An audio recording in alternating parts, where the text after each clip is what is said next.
Mine says undefined. Okay, if you had a problem on this, when I give you time to work here in just a minute, I'll come by and help you with it, okay? Now, what if you wanted your slope to be in decimal form? All you would need to do is hit the green diamond button.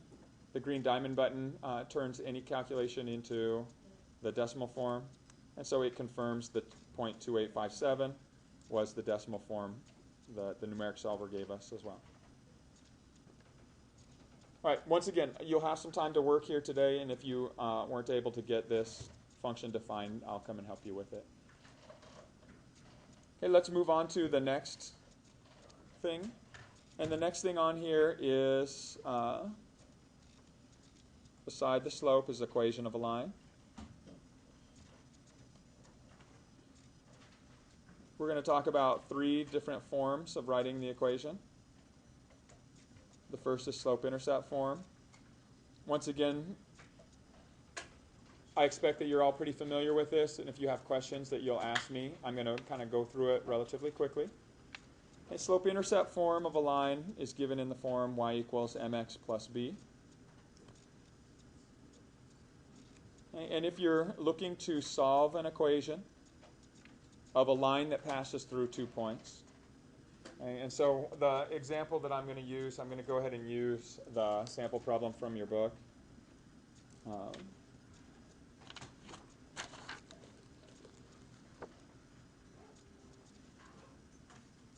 let's say we take equation of a line that passes through these points.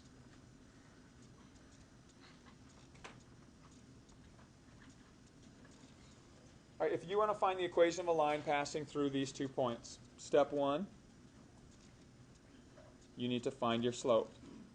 Okay, so we can find the slope either by taking the difference of the y's divided by the difference of x's.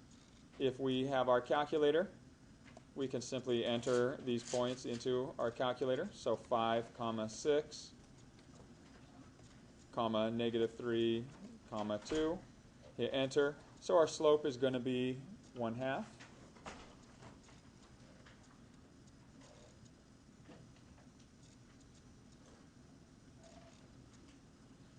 Okay, once we find our slope, what we're going to do is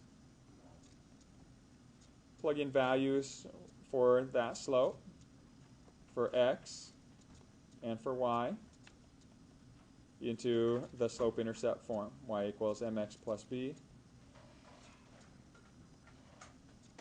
And you're going to look to solve for b. Okay, so if I take my slope that I just found, and then either of the points, you have 2 different x and y coordinates, so it doesn't matter which one you choose.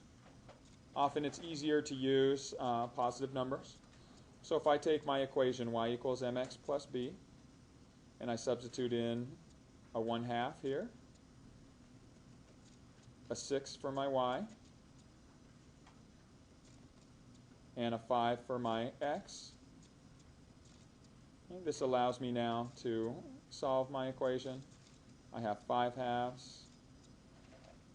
6 is how many halves if I want to put my fractions into like denominators.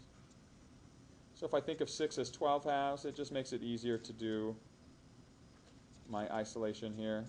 Subtract a 5/2 from both sides. I get b is equal to 7/2.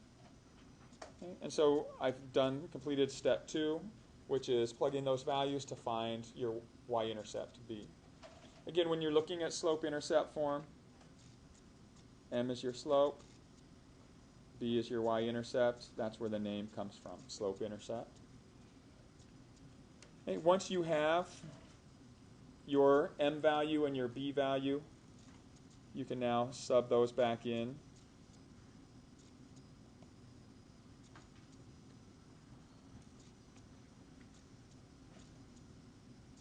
Back into your slope-intercept form once again, and that's going to give you the equation of your line. So we have y is equal to m of 1/2 x plus our b value 7/2. And so there's our slope-intercept form for the equation.